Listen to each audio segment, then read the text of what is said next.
Cette semaine au podcast, j'ai reçu Alex Boujard, Dragon Libre. Alex qui est coach, formateur, hypnothérapeute et il aide les gens à se libérer de leurs croyances limitantes ou de leur blocage émotionnel au niveau de leurs relations, que ce soit relationnel ou professionnel.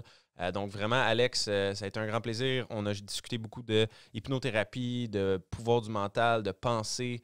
Ça a été un podcast très, très intéressant et enrichissant. Donc sur ça, je vous laisse l'écouter. Si vous l'avez apprécié, laissez-nous toujours des commentaires, partagez-le sur vos médias sociaux ou un petit like, c'est toujours bien apprécié.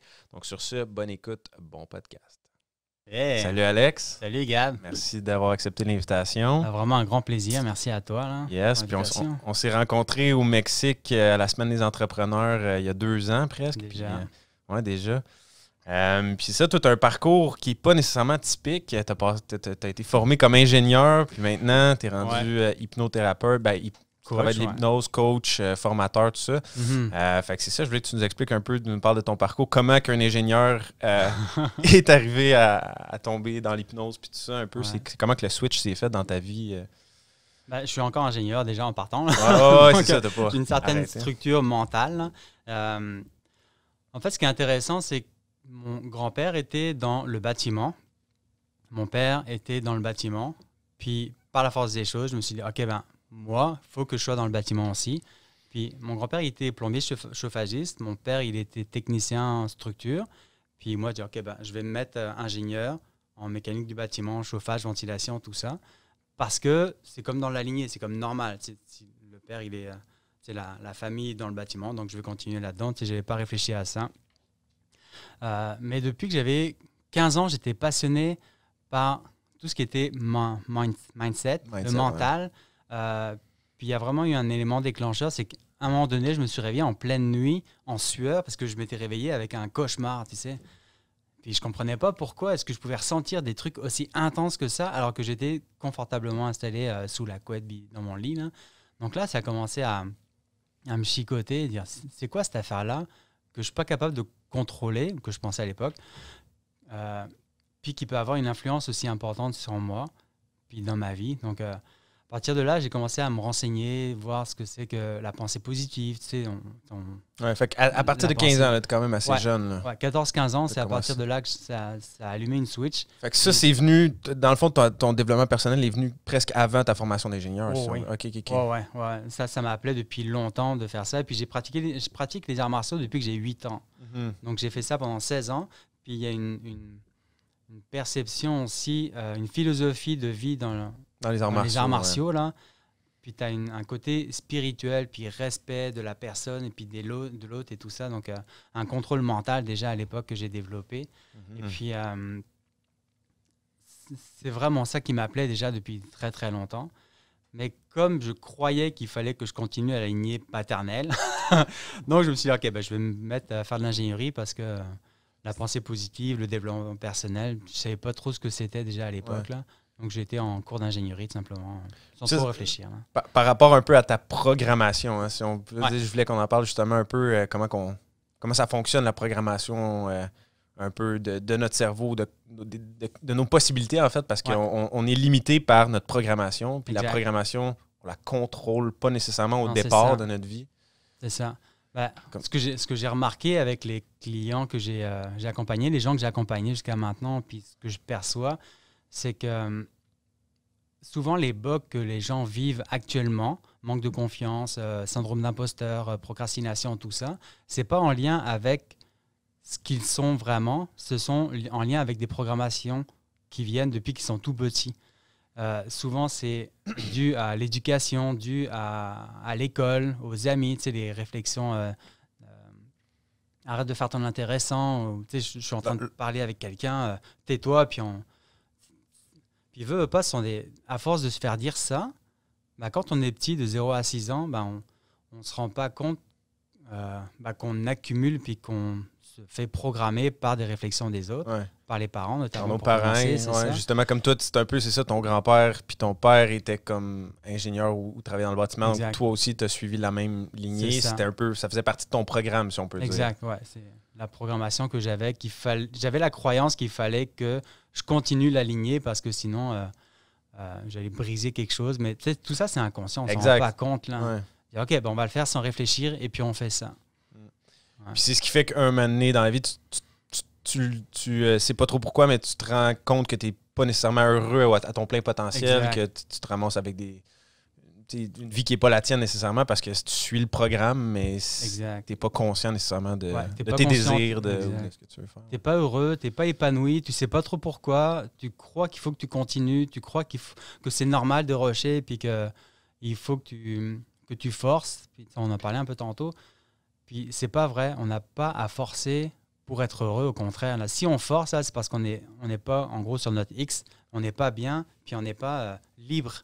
Puis c'est vraiment ça mon but, là, c'est d'être le plus libre possible, puis d'enseigner aux dragons, aux entrepreneurs à se libérer. Ouais. D'ailleurs, d'où le nom Dragon Libre. Pour ceux qui veulent en apprendre plus sur ce que tu fais, ils peuvent te suivre sur Facebook. Tu as un groupe aussi. Ils peuvent rentrer directement sur mon profil personnel, Alexandre Boujard, puis ils vont voir dans la page de couverture, là, ils vont pouvoir rentrer dans mon groupe. Ouais. Puis si on récapitule un peu comment ça s'est fait, le switch d'ingénieur à hypnothérapeute, justement, tu te rendais compte que ce métier-là ne te rendait pas nécessairement heureux à ton plein potentiel. C'est quand que tu t'en es rendu compte? Étais-tu encore en France ou je sais que tu as habité en France? Adolescent, puis début adulte, là, j'ai suivi des formations. Il y a une méthode qui s'appelle la méthode Silva. Okay. Elle a commencé à me faire comprendre le fonctionnement du cerveau. Puis ça, j'ai trouvé ça vraiment intéressant. La capacité de notre conscience que l'on peut maîtriser à volonté, comme on veut.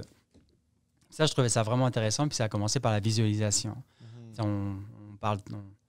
les entrepreneurs, tout le monde, là, on parle de visualisation. Les sportifs de haut niveau, les athlètes, c'est ça, même les comédiens, ils ont une capacité à se percevoir. Will Smith, là, par exemple, il se voyait déjà au top. Tu sais, il y en a plein des artistes qui se voient au top, puis c'est la visualisation. Donc, avec la méthode Silva, ça a commencé déjà à semer une graine. Puis, j'ai mis ça un petit peu de côté avec la vie en France. Et quand je suis arrivé au Québec, déjà pour venir au Québec, j'ai eu un appel vraiment fort. Il fallait absolument que je sois là. Puis en 2011, j'ai suivi une formation pour être hypnothérapeute. Puis là, j'en ai mangé là, toutes les fins de semaine. Mais qu'est-ce qui t'a amené à suivre la formation d'hypnothérapeute? Juste parce que c'était ton parcours un peu de développement personnel qui t'a amené là? Ou c'est ça. C'est comme j'avais cette expérience de méthode Silva. Puis quand j'ai eu l'opportunité de suivre cette formation d'hypnothérapeute, j'ai trouvé que ça ressemblait vraiment beaucoup à ce que j'avais commencé à suivre quand j'étais plus jeune. Puis là, ça fait « Wow, c'est vraiment ça qu'il faut que je fasse. Okay. » Donc là, j'ai commencé à suivre le premier cours. Et puis là, j'ai comme pas arrêté parce que ça a déclenché quelque chose de voir que les gens étaient capables de changer, de défaire une phobie en l'espace de 15 minutes. Je me dis, hey, c'est incroyable ce qu'on est capable de faire consciemment sur... C'est là que les liens se sont vraiment comme faits. Là, ça fait comme, OK, switch là, on fait switch à on et puis ça y est, c'est parti. Puis tout ça, tu l'as fait un peu à temps partiel parce que tu continuais quand même à travailler dans le domaine de l'ingénierie. Tu avais des contrats un peu comme consultant. Puis à temps partiel, tu commençais à bâtir ton expertise en hypnose. Puis petit à petit, là, ça m'a amené comme aujourd'hui à plus de 600 personnes de guider en individuel ou en groupe. Là, donc, j'ai développer une bonne expertise là-dedans. Là. Ouais. Puis le fait que je sois ingénieur, je suis très structuré dans mes démarches. Là, puis, Mais en même temps, des fois, on peut penser que c'est contre-intuitif parce que souvent, justement, les ingénieurs, il y en a beaucoup dans ma famille. Puis quand on arrive de parler de développement personnel ou parler de spiritualité ou quoi que ce soit, c'est zéro pin bar, ils sont pas là pantoute. Là. Puis c'est un peu contre-intuitif parce que d'habitude, c'est plus rationnel, plus logique, plus le monde matériel, physique qu'on peut toucher, tandis que l'hypnose ou l'hypnothérapie ou tout ce qui est développement personnel, souvent, ça touche au monde spirituel ou au monde invisible, tout ça. Fait que comment tu mixes les deux ensemble, dans le fond? Un peu comme l'exercice qu'on avait pu faire ensemble au retour dans l'avion, là, c'est que j'ai comme mixé les deux. Moi aussi, j'avais cette croyance qui s'appelle la dualité. D'un côté, c'est rationnel, puis de l'autre côté, c'est comme irrationnel ou spirituel intuitif, et tout ça, intuitif et tout ça. Puis en fait, tout ça, c'est interrelié, là. Quand on arrive à mixer les deux, je dis l'un ne peut pas aller sans l'autre. On voit beaucoup des gens qui sont très rationnels, puis les ingénieurs ou les comptables ou quoi, ils sont très structurés, tout ça, très mental, les entrepreneurs très carrés, là, très carrés, versus les gens qui sont très spirituels, puis là, ils sont beaucoup dans les airs et tout, mais ça marche pas, là, parce qu'il y en a qui ont la difficulté peut-être à générer des revenus, puis à être groundé, qui dit la pensée positive, ça va bien aller, mais finalement, non, parce qu'ils ne règlent pas leurs propres bibites. Puis les autres, ils ne sont pas conscients qu'ils en ont des bibites, puis qu'ils sont malheureux tout le reste de leur vie, puis ils croient qu'il faut travailler jusqu'à 60 ans dans une entreprise qu'ils n'aiment pas ou dans un métier qu'ils n'aiment pas, parce que c'est ça qu'il faut qu'ils fassent. Là. Donc, moi, je me suis dit, OK, là, il y a moyen de mixer les deux, puis de faire vraiment une différence dans la vie des entrepreneurs. Ouais. Tu parlais du voyage justement au Mexique parce que c'est ça, on s'est rencontrés là-bas. Puis en revenant dans l'avion, c'est ça, il y avait un bébé qui pleurait en arrière, puis là, on se concentrait sur ce bébé-là, puis il arrêtait de pleurer. Dès qu'on comme on émettait de l'énergie ou on pensait au bébé, on y envoyait des messages. En fait, les deux, on pensait tu vas te calmer, comme ça va bien aller, tout va bien pour toi, t'es en sécurité, tout ça. Puis il arrêtait de pleurer. Puis là, un peu plus tard, une demi-heure plus tard, il recommençait, on repensait, il arrêtait tout de suite. Là, c'était comme automatique. On faisait des tests comme ça. Puis comment t'expliques ça un peu, ce phénomène-là, justement? Est-ce que tu as déjà vu l'expérience de mettre deux guitares face à face? Là, tu piges, tu tires sur une corde, là, puis par résonance, là, tu as l'autre corde qui vibre aussi à la même fréquence. Est-ce que tu as remarqué ça? Non, j'avais jamais remarqué. J'ai juste une guitare chez nous. J'ai commencé à jouer de la guitare cet été, d'ailleurs, mais j'en ai juste une, fait que j'ai pas pu essayer ça. Achète-toi une deuxième, puis tu verras, tu verras ça. Puis il y a d'autres expériences aussi qui est de réharmonisation ou de coordination, je ne sais pas comment on appelle ça, d'harmonisation des fréquences ou quoi. Puis, ce qui est intéressant, c'est que les corps parlent tout le temps. Ça t'est déjà arrivé d'être avec quelqu'un que tu n'avais jamais vu de ta vie. Tu te sentais qu'il était comme antipathique, puis tu étais mal à l'aise avec lui, puis tu étais stressé. Tu ne le connais pas, tu ne lui as pas parlé, mais il y a quelque chose qui dégage de lui qui te rend inconfortable. Versus une autre personne, tu n'as jamais vu de ta vie, mais dit hey, j'ai envie de passer des heures, puis de boire un verre avec toi, une bière, et puis on va jaser longtemps. On ne sait pas pourquoi, là, il y a une connexion qui se fait. Un peu comme on a pu vivre aussi ensemble. Hein. Ouais. Ça, c'est ce que l'on dégage aussi. Donc, quand tu es stressé ou quand tu es enthousiaste, c'est comme des feelings que tu ressens, qui se dégagent de toi. Avec cette expérience qu'on a vécue dans l'avion, c'est exactement ça. L'idée, là, c'est de se mettre dans un état de conscience, de calme, de sérénité, qui fait en sorte que l'autre corde, on se concentre avec l'intention. Je ne sais pas si tu connais un peu. Tu vas certainement connaître ça, la force de l'intention, la puissance de l'intention. C'est que tu focuses ton énergie ou ta fréquence ou ton émanation sur la personne ou sur l'environnement que tu veux. Et puis en dégageant cet état-là, par effet de résonance, ça connecte avec l'autre puis ça calme aussi. Donc c'est pas mal ça qui s'est passé. C'est bien d'avoir justement le point de vue de quelqu'un rationnel parce que ça l'explique un peu, comme tu dis, la structure derrière le phénomène, en fait. D'ailleurs, on parlait un peu avant du décès de ton père qui est décédé cette année. Tu t'es connecté un peu avec lui avant son décès là, pour être capable de justement un peu, je sais pas comment tu dirais, là, mais faire un peu tes adieux, un deuil d'une certaine façon énergétique parce que lui était en France, toi tu viens de la France, tes parents étaient encore là-bas. C'est ça, comme tu es capable de le faire avec presque dans n'importe quelle circonstance, ça, de te connecter à quelqu'un ou à son énergie à distance ou juste dans le field de résonance, on pourrait appeler dans le champ de résonance. Exact. C'est ça qui s'est passé, je pense, avec mon père. On a appris qu'il avait le cancer de l'œsophage peut-être à la mi-mars, puis il est décédé le 22 avril. Puis durant le confinement, comme je disais, j'ai guidé des Miracle Morning, donc de la visualisation pour aider les entrepreneurs à atteindre leurs résultats, à atteindre leurs buts plus facilement, plus rapidement. Puis j'en ai fait 35 en ligne, 35 Miracle Morning. Puis là, en passant, ça vous tente, vous pouvez encore venir tous les lundis matins à 6h20. Je continue à faire ça. Puis c'est capoter comment bâtir sa semaine. Et puis comment consciemment bâtir sa semaine, puis atteindre ses buts beaucoup plus rapidement et facilement. En tout cas, ça, on pourra en parler un peu plus tard. Pour en revenir à mon père, c'est que il y a le 21 avril, il y a ma mère qui m'a fait un messenger avec lui. Il était à l'hôpital, elle était à l'hôpital avec lui, puis lui, il était vraiment dans un état que ça allait vraiment pas. Là. Il était comme tout blanc, en tout cas. Des traitements par-dessus les autres traitements, puis ça allait pas. Puis quand je l'ai vu, quand on a raccroché, j'ai eu l'intuition je crois que c'est la dernière fois que je l'ai vu. Là. Je lui ai dit « je t'aime » en vrai sur Messenger, même s'il n'était pas conscient, mais il y a vraiment quelque chose qui se passait. Puis quand on a raccroché, j'ai dit « OK, il y a vraiment quelque chose qui se passe ». J'ai dit à Marie-Josée, je vais m'isoler pendant quelques minutes là parce que je sens qu'il y a quelque chose qui doit être fait avec lui. Donc là, je me suis isolé. Je sais pas pourquoi, je me suis mis en état de transe, comme un genre d'état de détente. Tu sais, quand tu t'endors, là, tu es comme apaisé, tes pensées s'apaisent, ta respiration est plus relaxe, plus profonde, et puis les émotions sont plus détendues et tout ça. Donc, comme un état de neutralité. Puis là, je me suis dit, OK, je me connecte avec lui. Donc, dans la visualisation, puis j'ai fait une séance avec lui comme de deuil chamanique, je sais pas quoi, qui a fait en sorte que autant j'étais stressé, en peine quand je suis rentré dans cet état-là, mais j'ai fait un travail de genre de libération, de nettoyage aussi. Je l'ai accompagné, je l'ai aidé à défaire toute sa rancœur, tout le mal-être qu'il pouvait ressentir en lui. Et j'ai comme shooté d'énergie positive, on va dire. Puis après, je me sentais super bien. J'ai continué à travailler sur ma mère, sur ma sœur, puis toute la famille aussi. Donc, c'est comme si on avait fait une réunion familiale, mais virtuelle, réelle virtuelle, même si on était à 6000 km. Puis,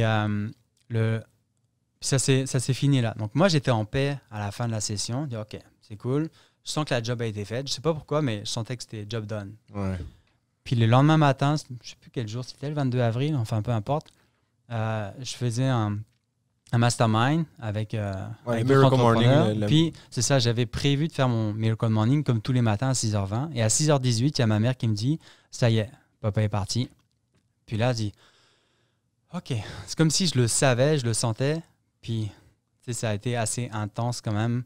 Une fraction de seconde, dit, non, moi, dans 2 minutes, là, je vais guider 25 entrepreneurs à leur visualisation pour qu'ils puissent vivre une semaine, une journée exceptionnelle. Là. Ouais. Donc, ça m'a permis d'être vraiment centré, groundé, avec tout ce que j'ai pu faire jusqu'à maintenant. Puis l'exercice que j'avais fait avant, la séance que j'avais faite avant, la veille, là, ça m'avait apaisé. Donc, j'étais vraiment focus, vraiment sur eux.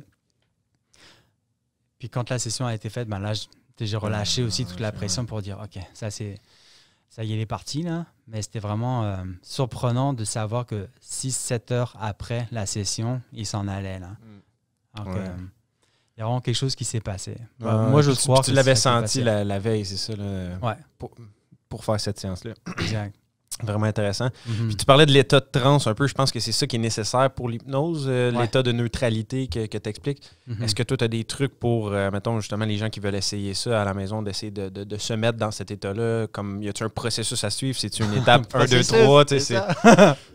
C'est ça, ouais. Ben, en fait, il y a plusieurs façons de rentrer en transe, mais une des façons assez faciles, là, c'est tout simplement de s'asseoir, de se détendre, et puis de se rappeler quand on s'endort, c'est quoi la séquence que tu suis quand tu t'endors? C'est déjà de base, là.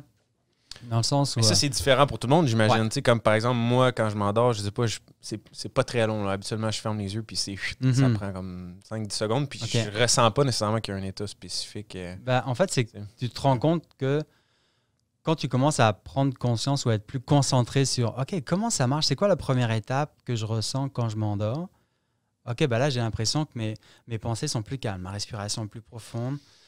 OK, là, je me sens plus détendu. Puis après, tu t'endors. Tu sais, ça dure 5 secondes. Il y en a d'autres, c'est 10 minutes. D'autres, c'est 1 heure. Mais il y a toujours ces mêmes séquences. Pareil.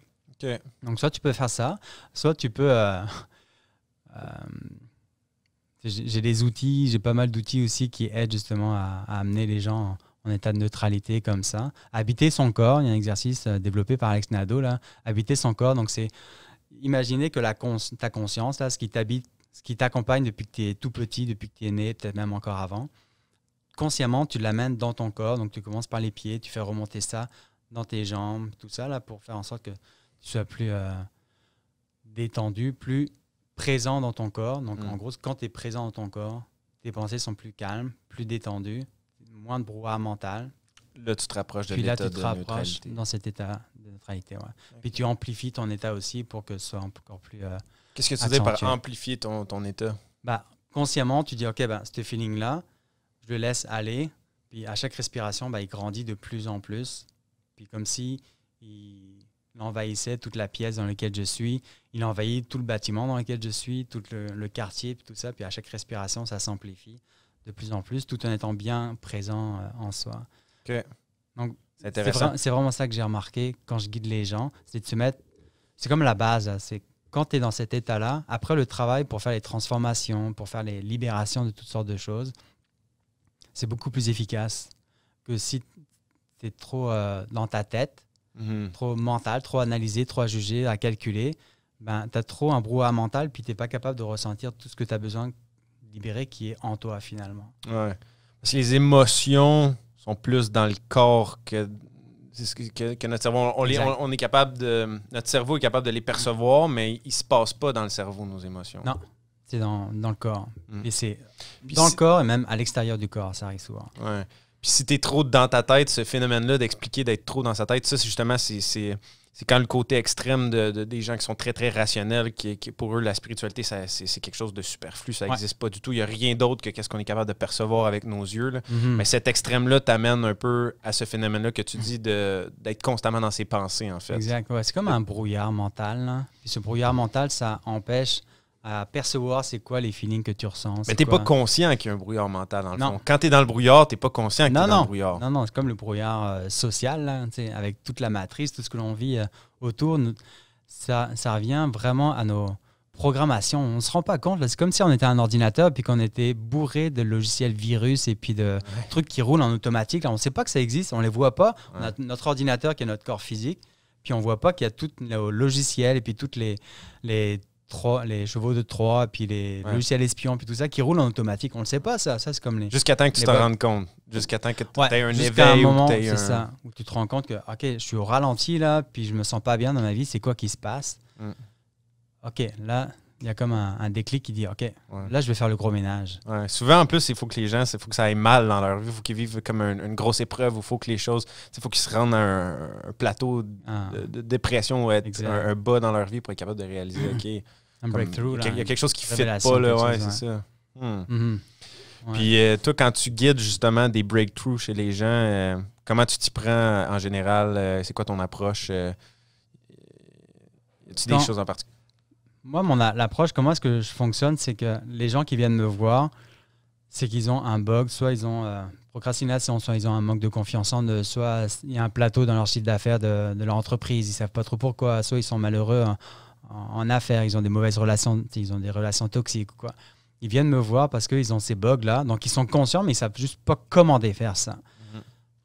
Donc moi, ce qui est intéressant, c'est que mon approche est très structurée, là, dans le sens où je pose beaucoup de questions au début pour, un peu comme on disait tantôt, touch of God ou quoi, là, mais juste pour aller chercher, c'est quoi l'élément fondamental qui est responsable de toutes les bugs que tu m'as expliqué. C'est quoi la racine? La racine profonde.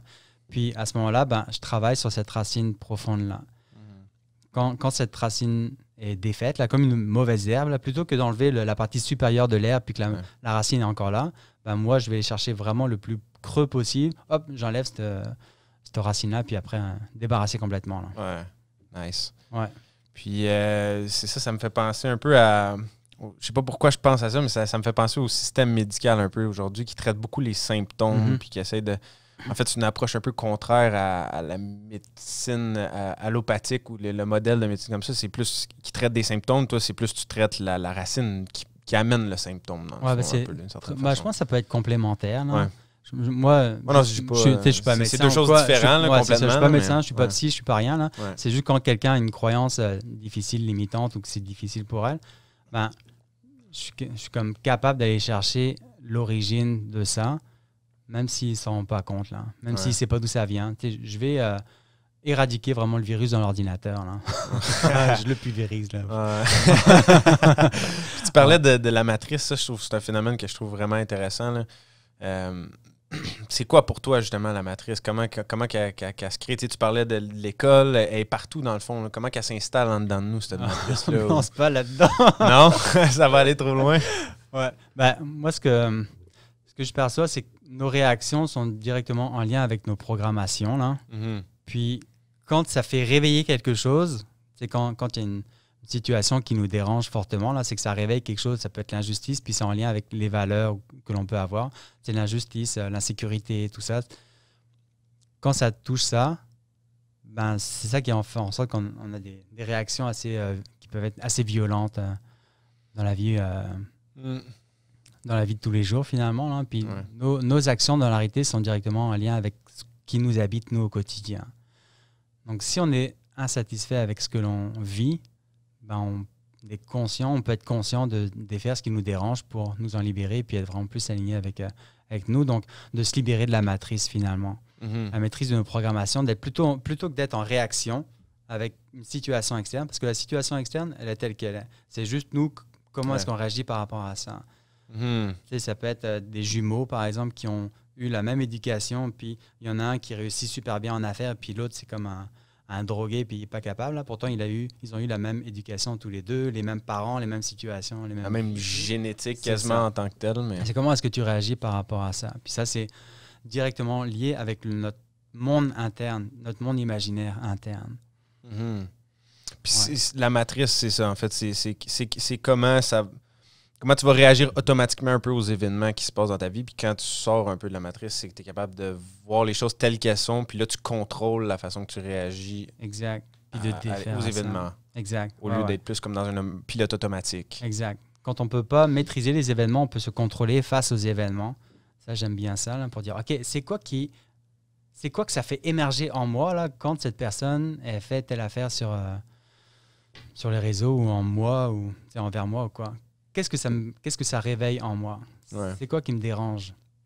Puis c'est juste nous qui vivons ce que l'on vit. Là. Donc, quand on veut du mal à quelqu'un d'autre ou quoi, ben, c'est nous qui vivons ce que l'on vit, c'est pas l'autre. Là. C'est comme si on buvait du venin puis on croyait que c'était l'autre qui allait être malade. Ça marche pas, là.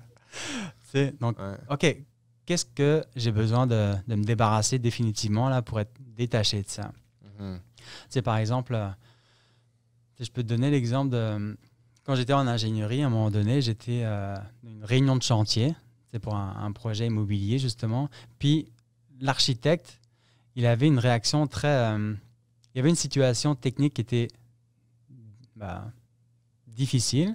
Puis, c'est l'architecte qui a les solutions. Puis moi, ça m'a fait chier, là, parce que c'est pas moi qui l'avais eu. Mais moi, je m'en étais pas rendu compte tout de suite. Puis, il me dit, non, c'est pas une bonne solution que vous avez. Et puis, moi, j'étais vraiment en colère contre lui, là. Puis arrivé chez nous, parce que la colère, je l'ai ramené à la maison, j'avais parlé à ma blonde, tout ça, puis je rageais, là, je dis, OK, c'est quoi que ça fait émerger en moi?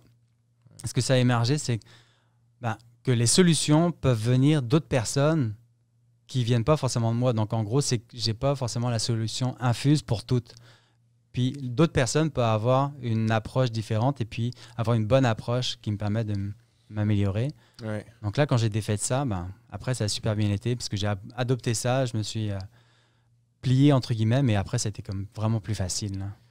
Mais des fois, des gens comme vivent la même situation, mais ne rapportent pas ça à eux, qu'est-ce qui pourrait changer ou qu'est-ce qu'ils peuvent apprendre de cette situation-là, puis vont continuellement répéter ces mêmes patterns-là. Ça s'appelle les patterns, ouais. C'est un peu ce qui... excuse, vas-y. Ouais, puis ça risque... On dirait qu'il y a comme une magie qui se passe, là, c'est que dans le sens où tant que tu n'as pas encore réglé cette affaire-là, ça va s'empirer de plus en plus. Comme si la vie voulait comme te... OK, tu n'as pas compris que la personne est en train de te trahir et puis qu'elle est en train de cheater ou de te tromper là, depuis plusieurs fois. OK, tu arrêtes la relation, tu retournes avec une autre personne, puis cette personne-là, elle te retrompe encore plus. OK, t'arrêtes une, tu recommences une autre après, elle te trompe encore. OK, c'est quoi le bug, là? Ouais. OK, peut-être parce que ton père, il a cheaté avec ta mère, puis toi, c'est comme ça que tu vis. Ouais. Tu vois, tu répètes ça inconsciemment. Donc, à partir c'est ça, les breakthroughs, là, c'est que, OK, là, j'en ai marre, là, j'en ai ma claque, là, qu'est-ce que je fais pour m'en débarrasser? Puis c'est juste ce que tu dégages. T'sais, on en revenait encore au bébé tantôt, là. Ouais. Inconsciemment, là, c'est ça que tu émanes tout le temps.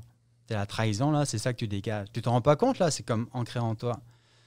Sauf à un moment donné, je suis tanné, là. Qu'est-ce que je fais? Alex? OK, puis on s'en défait.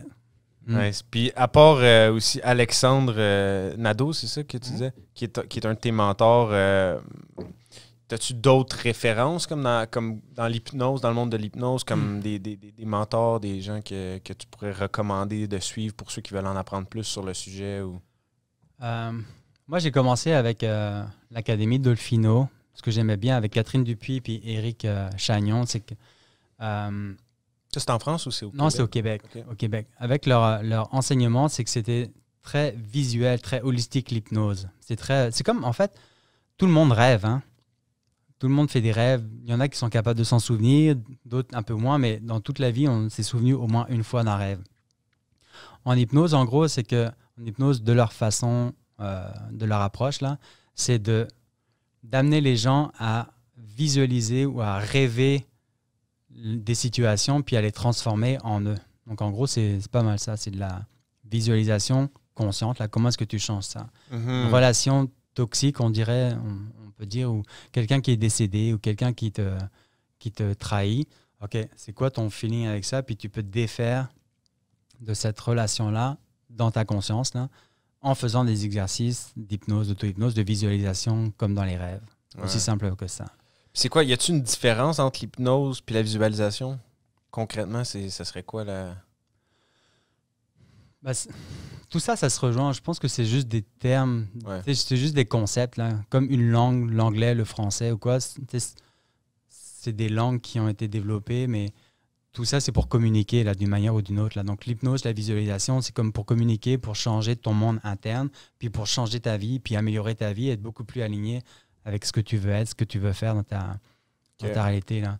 Par exemple, pour passer de l'ingénieur à propulseur d'entrepreneur comme je suis maintenant, il a fallu que je me défasse de la croyance qu'il fallait que je sois ingénieur, puis qu'il fallait que je continue sur le chemin des parents, de mon père et puis du grand-père, puis que je m'autorise à être coach ou à pouvoir coacher des entrepreneurs qui sont comme meilleurs que moi, même si je suis coach et puis que je ne suis pas rendu à plusieurs millions en immobilier, mais je suis capable de guider des entrepreneurs en immobilier. Mais c'est comme si j'étais millionnaire de l'immobilier en coaching, là, puis eux, c'est les millionnaires en immobilier, en immobilier, mettons. Tu comprends la nuance? Là? Donc, moi, je suis un expert là-dedans. Eux, c'est des experts là-dedans. Donc, on est au même niveau d'une certaine manière. Là. Exact, juste dans différents domaines. Puis c'était au départ, il fallait que tu déconstruises ça parce que là, maintenant, c'est évident. Ouais. Mais sur le coup, au départ, c'est pas évident. Tu comprends pas nécessairement pourquoi tu as peut-être un syndrome d'imposteur ou que tu n'es pas capable de faire une certaine chose ou comme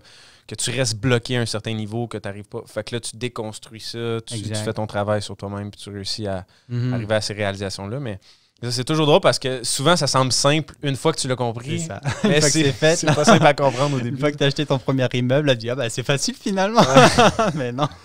Tant que tu ne l'as pas fait, là, c'est difficile. Donc, il y a une grosse phase de déconstruction, comme tu dis, là, déjà de prise de conscience, de déconstruction de ton système mental et puis émotionnel. Puis, quand tu es rendu à un certain niveau de conscience, OK, je suis capable de défaire ça, tu réagis en instantané quasiment, là.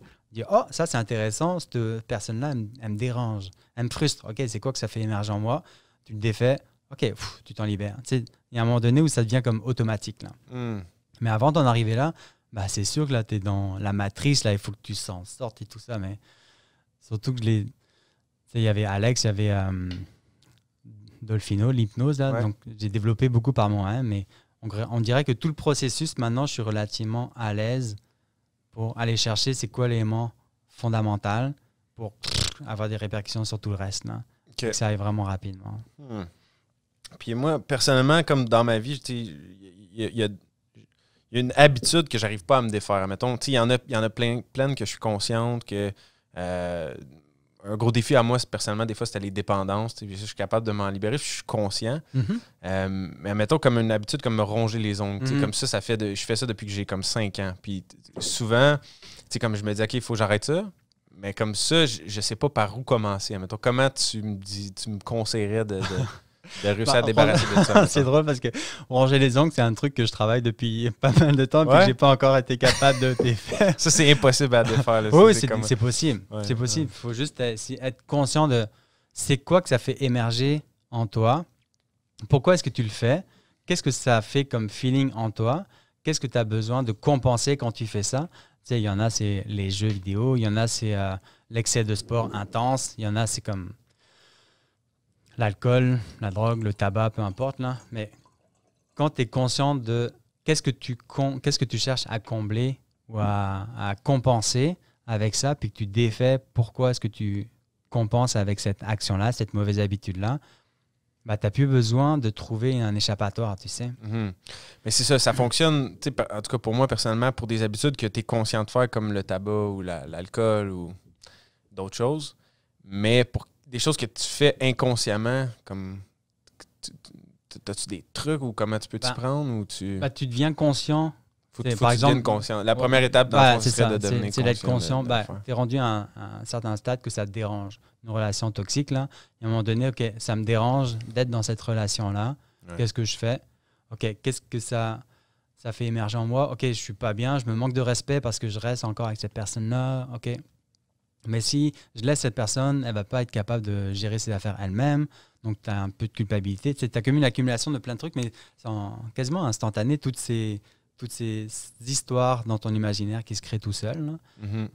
Mais quand tu deviens conscient, OK, je me débarrasse de cette relation-là, interne, puis tu défais tout ce qui en découle après, donc toutes les pensées, toutes les peurs, tous les doutes, tous les feelings désagréables, parce qu'on réagit tout le temps en fonction des feelings. Là. Les pensées qui activent des feelings qui font activer des actions dans la réalité. Mm-hmm. Ou des feelings qui te font activer des pensées, qui te font activer des actions dans la réalité. Ouais, ça peut fonctionner des deux sens, des deux côtés. Ouais. Là. Ou même dans les trois sens, là, avec le corps qui active des pensées puis qui active des feelings, ou ainsi de suite. Okay. Ouais. Des ancrages. Mm-hmm. Ah, c'est fascinant. Hein, on peut continuer longtemps à en parler. Puis c'est... qu'est-ce que tu penses, justement? Ça me fait réfléchir un peu au corps, l'âme et l'esprit, comme la Trinité, là, un peu dans... Il y a certains philosophes ou penseurs qui reliaient beaucoup à ça, un peu le corps, l'âme et l'esprit. L'esprit qui est éternel, notre âme qui est comme pendant notre présence sur Terre. Dans le fond, ton esprit reste éternel, ton âme, c'est pendant ce voyage-ci, pendant ta vie en ce moment, puis ton corps, c'est ce qui habite. En fond, c'est ton âme relie ton corps à ton esprit éternel. C'est un peu ça, la Trinité. Okay. Ça, est-ce que tu n'étais pas familier nécessairement avec cette approche-là dans le chamanisme ou dans l'hypnose? On dirait que je commence à me défaire de plus en plus de ces concepts-là. Là. Je ne sais pas si ça existe ou si ça n'existe pas. Mm-hmm. C'est un petit peu moins mon approche parce que je suis pas assez, c'est pas assez concret pour toi. Concret pour moi, c'est ça. C'est une approche de développement personnel qui est comme inaccessible, comme je remets pas en doute les gens qui sont capables les médiums, par exemple, ou les gens qui sont capables de voir les fantômes ou quoi, mais moi, comme c'est pas concret pour moi, là, je suis pas capable de le percevoir. Okay. Mais quelle serait la différence, selon toi, entre un médium ou le fait, mettons, de faire qu'est-ce qu'on fait à un bébé, le fait d'émaner, mettons, une pensée puis que ça relaxe le bébé ou que tu es capable de communiquer justement par les pensées avec ton père ou quoi que ce soit? Il y a un moment donné, je sais plus où j'avais vu ça, je pense que c'était Alex encore, là. Il avait parlé une histoire de boule avec plein de petites piques partout, là, puis comme une genre de pieuvre gigantesque, là. Puis nous, le corps physique, là, on était à l'extrémité des pattes de la pieuvre, OK? Toute notre conscience était entre les pattes de la pieuvre et puis la pieuvre en elle-même, tu sais, là. Tout ça, c'était comme notre conscience, notre inconscient. Puis la pieuvre, là, c'était ce qui reliait le tout. Tu comprends? Mm-hmm. OK, je me suis un peu reculé, c'est pas grave. Donc, je sais pas si c'est vrai ou pas vrai, mais je trouvais que c'était intéressant comme concept pour comprendre comment est-ce qu'on pouvait se connecter, par exemple, à un bébé à distance ou comment j'ai pu me connecter avec mon père à distance. C'est que le corps physique, le fait que j'étais comme moins présent dans mon corps physique, mais j'étais comme plus dans ma conscience, je me suis branché à mon père qui était comme sur une autre tentacule, on va dire, de la pieuvre. Puis je communiquais directement avec lui. Ouais. Donc peut-être que c'est ça, peut-être que c'est pas ça, je le sais pas, mais ce que j'ai remarqué, c'est qu'il y a quasiment 99% du temps où ça marche. Ouais. Beaucoup d'enseignants spirituels disent qu'on est comme tout interreliés, là, que comme on est tous comme une grande famille, que dans le fond, ça me fait penser à ça parce que tu dis, c'est comme si moi j'ai accédé à ma conscience ou à une partie de ma conscience qui est comme un peu la conscience universelle ou celle qu'on partage tous, dans le fond. Là. C'est là que tu es capable de... Toi, tu sors un peu de ton corps d'une certaine façon. Tu sors d'être juste dans toi. Ouais. Tu te connectes à la partie de toi qui est la même que la partie de celle de ton père ou que celle du bébé ou ainsi de suite. C'est ça, exact. Ce serait ça que tu l'expliquerais un peu là, comme concrètement. Et ça se fait très rationnellement, en plus, très concrètement, très consciemment. Là. C'est pas, à un moment donné, je vais espérer que c'est ça qui va se passer. Non, non. T'sais, on peut le faire comme là. C'est vraiment pas compliqué. C'est juste qu'il faut savoir la méthode. Ouais. Nous, on est né sur Terre. On est sur Terre. On n'a pas eu de mode d'emploi de comment est-ce que notre corps et puis notre système mental puis émotionnel, comment ça fonctionne, tout ça. Là. C'est ça.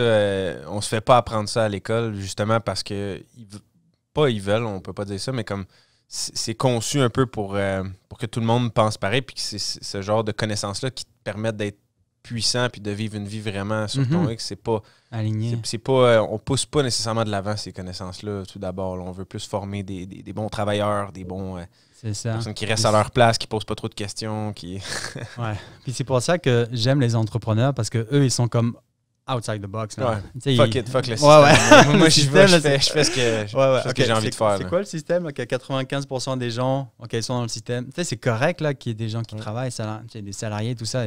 C'est ce qui fait tourner l'économie, tout ça. Ouais. C'est ce qui fait en sorte que les entrepreneurs, eux, ils ont un état d'esprit de développement personnel. Il y a un moment donné, tu n'as pas le choix que de développer la personne ou l'entrepreneur pour que ta business puisse croître aussi. Là. C'est pour ça que je les aime, moi, beaucoup, les entrepreneurs, parce qu'eux, ils sortent du système pour croître encore plus, là, puis d'être plus sur leur X.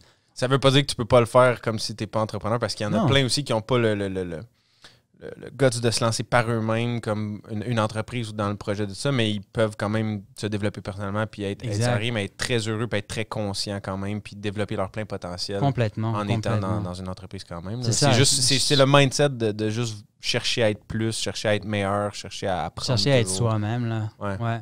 Être soi-même. À être soi-même. À vraiment être soi-même finalement. À pu être influencé par... les conditionnements, les programmations, les peurs, les doutes, les croyances limitantes, tout ça, qui ont été accumulés, engrammés depuis qu'on est tout petit, puis qui nous accompagnent tout le reste de notre vie, puis qui nous rendent inconfortables. Ouais, qui ne viennent pas de toi, dans le fond. Ça. Exact. Ça vient pas de toi. Je suis convaincu là, que chaque être humain est unique, et puis chaque être humain a une valeur fondamentale à apporter ici. Là. Ouais. Inestimable aussi, que tu peux pas mettre de chiffre dessus. C'est plus grand que n'importe quelle somme d'argent. Vraiment. La capacité de chaque être humain. Si chaque être humain était hyper épanoui, on parlait de résonance tout à l'heure, c'est pas mal le thème d'aujourd'hui. On parlait de résonance, mais si chaque être humain était heureux, épanoui, enthousiaste, ça irait beaucoup mieux. Là. Ouais. Penses-tu que justement c'est ce qui se produit depuis un certain nombre d'années? Il y en a qui parlent de la résonance de Schumann. Es-tu un peu familier avec ça ou... Ouais. Ça, c'est quand même assez scientifique, rationnel, là, mais les résonances de Schumann, un peu, c'est les fréquences de Hertz que la Terre dégage, là, puis ils sont capables de le mesurer avec des instruments. Depuis les 10-15 dernières années, ça augmente constamment, même que depuis cette année, en 2020, il y a des gros pics avec la résonance de Schumann que c'est difficile à expliquer un peu, mais c'est comme s'il y avait un éveil un peu collectif que beaucoup de gens de plus en plus sont conscients de qu'est-ce qu'on parle en ce moment, que c'est permis de parler de ces choses-là, parce qu'on recule 10, 15 ans, 20 ans en arrière, on aurait eu les mêmes discussions qu'aujourd'hui. Puis... on serait passé pour des fous. Peut-être qu'on serait à l'asile. On aurait eu les mêmes discussions, mais au lieu d'être dans un studio, on serait à l'asile. C'est ça, avec j'ai une chemise blanche, mais... Mais penses-tu que ça se passe comme on est dans un éveil ou... C'est dur à dire. Mais... Je sais pas. Ouais. J'ai pas fait d'analyse par rapport à ça puis d'études, mais je le remarque de plus en plus. On dirait que les gens... on dirait qu'il y a comme la période conditionnement qui a été jusqu'à il y a à peu près une dizaine d'années. Là, il commence à y avoir de plus en plus de développement personnel, comme on disait, là, des motivateurs, des gens sur le web qui disent « OK, vous êtes beau, vous êtes capable, ayez confiance en vous, développez votre leadership et tout ça ». Mais les gens, ils ne sont pas forcément outillés concrètement. Là, OK, comment est-ce que je développe ça? On voit souvent dans les conférences des entrepreneurs qui réussissent. OK, moi, je suis craqué, là, je veux faire ça aussi. Puis 2 jours après, tu te retournes dans le même pattern.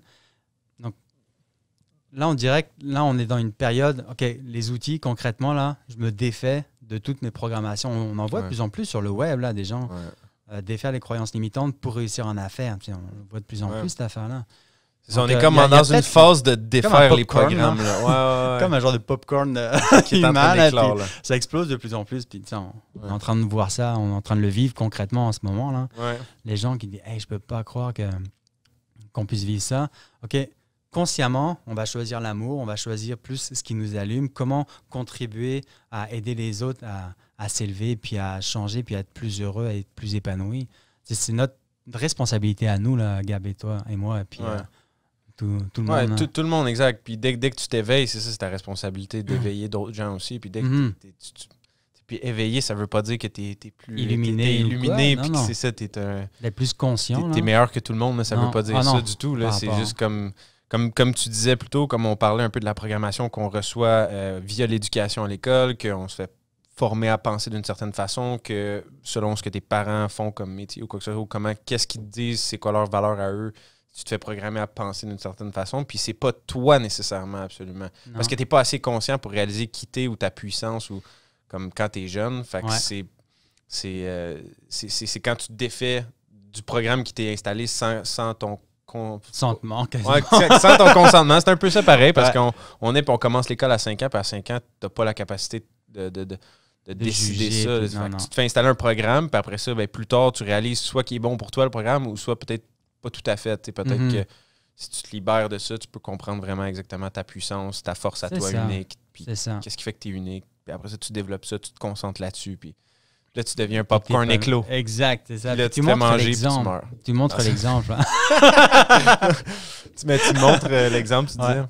Ouais, c'est ça. Ben, c'est que plus tu es toi-même, plus tu montres l'exemple, sans forcer les autres, là, puis plus tu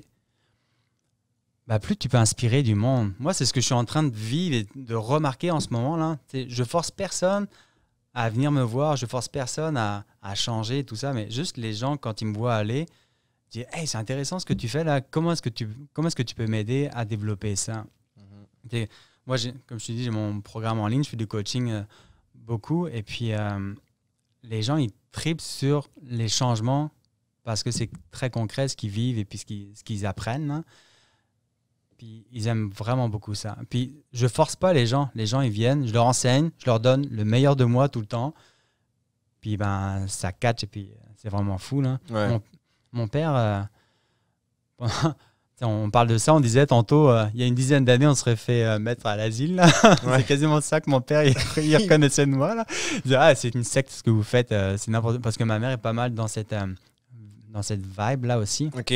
Ça D'éveil des vient d'elle un consciences. peu, le développement personnel. Je pense que Peut-être oui. ça vient Ouais, d'elle. ça vient d'elle. Merci, maman.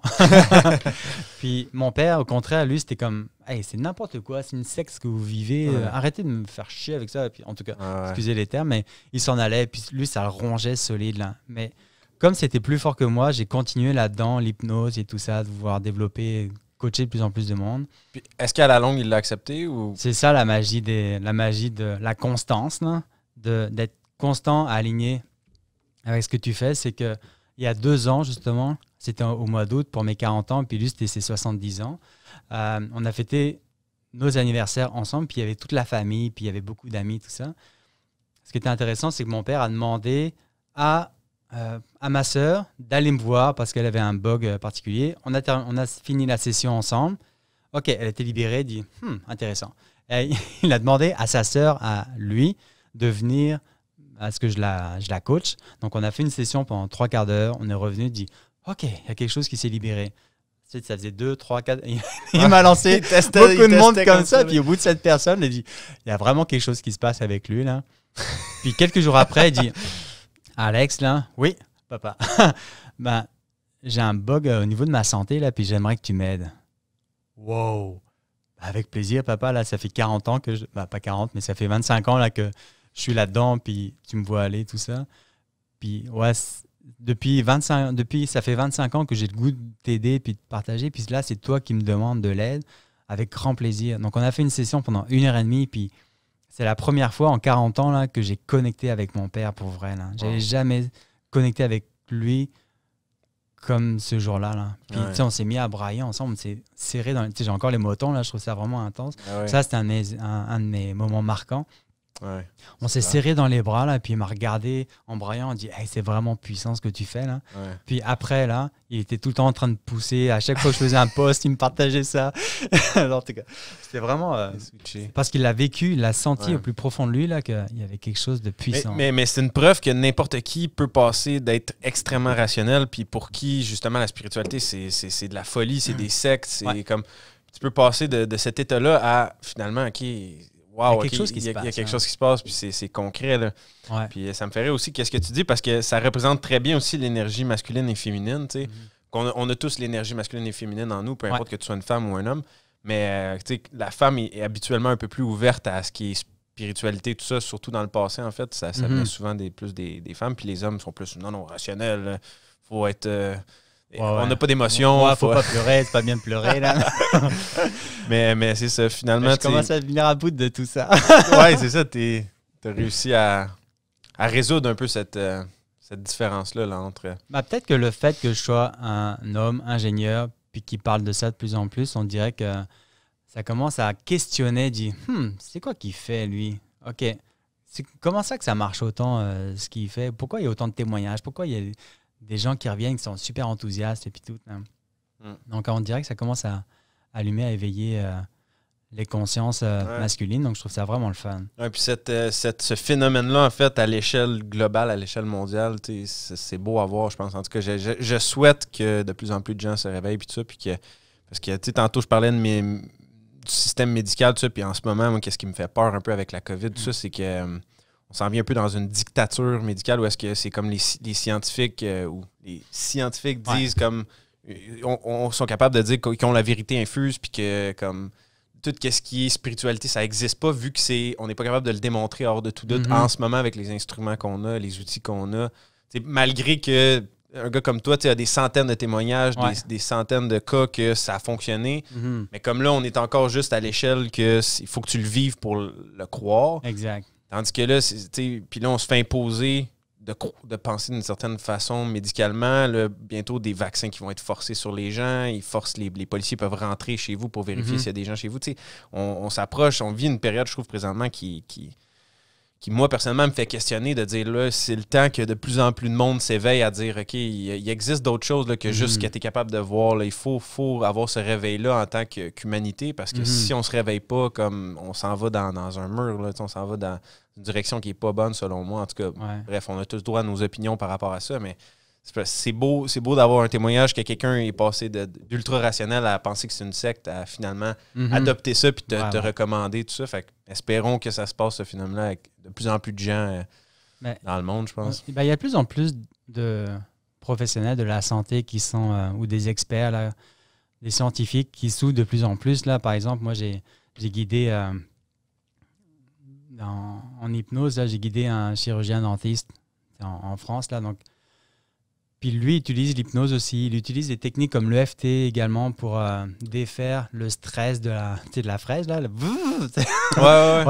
souvent, les gens ont peur de ça. Ils ont peur d'aller chez le dentiste. Il fait des techniques comme l'hypnose, l'EFT, les techniques de PNL, des trucs comme ça, de travail interne. Donc, je trouve ça vraiment le fun que des scientifiques comme ça ramènent ces outils de développement personnel, mettons, là, qui mixent les deux. Là. Il y en a de plus en plus, même des infirmiers, des médecins qui utilisent l'hypnose pour des opérations quasiment à cœur ouvert. En France, il y en a de plus en plus. Donc, les gens s'ouvrent à ça, puis à la puissance de notre fonctionnement humain, là, de plus en plus. Donc, moi, j'ai de l'espoir quand même dans ça. Puis, avec ce que l'on vit, là, tout le monde, on dirait que c'est comme si ça poussait de plus en plus au dernier retranchement. OK, comment faire pour changer? On voit qu'il y a une séparation de plus en plus importante. Les gens qui ouvrent l'esprit sur... Il y a peut-être d'autres choses que ce que l'on vit actuellement. Puis d'autres qui sont comme, oh non, il faut respecter ce que l'on nous impose de faire. C'est quoi qui vit? Moi, j'ai souvent la réflexion, je me dis, qu'est-ce qui est présent dans le monde imaginaire de la personne pour qu'elle réagisse d'une manière ou d'une autre? Il n'y a pas une manière qui est plus bonne que l'autre, là. C'est qu'est-ce qui fait en sorte que cette personne-là vive cette réalité-là. Ouais. Puis de la même réalité, comment ça se fait qu'il y ait autant de perceptions différentes et puis d'opinions différentes? Parce que c'est que des opinions. C'est que des réactions verbales ou écrites ou physiques en lien avec ce qui nous habite mentalement puis émotionnellement. Donc, comment est-ce qu'on vit à travers ça? Est-ce qu'on est frustré avec ça ou est-ce qu'on est plus en paix? Puis on montre l'exemple de, OK, je m'en libère de cette frustration-là, parce que ça revient toujours, OK, qu'est-ce qui nous habite, qui fait en sorte qu'on vit ce que l'on vit maintenant? Donc, ça me permet de reprendre le pouvoir sur notre vie à nous. Là. Mais là, tu veux reprendre le pouvoir, mais quand même, quand tu veux rentrer dans un magasin, tu es forcé d'avoir des masques, d'avoir toutes sortes de... Comme, là, il y a une certaine mesure que tu peux avoir le contrôle sur toi, mais il y a certains phénomènes qui sont à l'extérieur de notre contrôle qu'on n'a pas le choix quand même de subir. Ou comme le code de la route. Là. Ouais, exact. Donc, comment est-ce que tu réagis? Est-ce que tu es frustré quand tu rentres là-dedans? Moi, Ouais. je suis encore en train de faire mon cheminement par rapport à ça. Je dis pas que j'ai complètement libéré. J'ai encore pas mal de travail de libération à faire par rapport à ça. Par rapport au code de la route? Parce que tu veux pas faire des stops? Ça m'est arrivé hier. J'ai pris. Non, mais par rapport à devoir garder le masque en dedans, puis tout ça. Donc, je m'organise pour être peut-être moins présent dans les magasins ou de commander en ligne justement pour faire plus local. Par exemple, si je ne vais pas faire la promotion, mais il y a des services de livraison à domicile, de repas, de plats. Donc, exact. Tu sais, tu t'adaptes. Mais ça tue des entreprises. En tout cas, peu importe. On pourrait continuer longtemps, puis le but, c'est pas d'aller dans ça, mais je te comprends. De dire, c'est ça, il faut travailler sur nous-mêmes. Une bonne chose de la situation actuelle, c'est que justement, ça nous fait beaucoup travailler sur nous-mêmes. Je pense que cette année-ci, ça nous a fait beaucoup collectivement travailler sur nous-mêmes. Puis de plus en plus, on voit, comme tu dis, que la même réalité peut faire réagir les gens de deux façons complètement différentes. Exact, Puis c'est beau. Mais on va finir ça sur l'espoir. Je pense que c'est une bonne note de dire que... On a plus de pouvoir que l'on peut nous le faire croire, là, pour vrai. Ouais. Beaucoup plus de pouvoir que... Donc, reprenons notre pouvoir, là, puis soyons conscients de qui on est, puis de ce...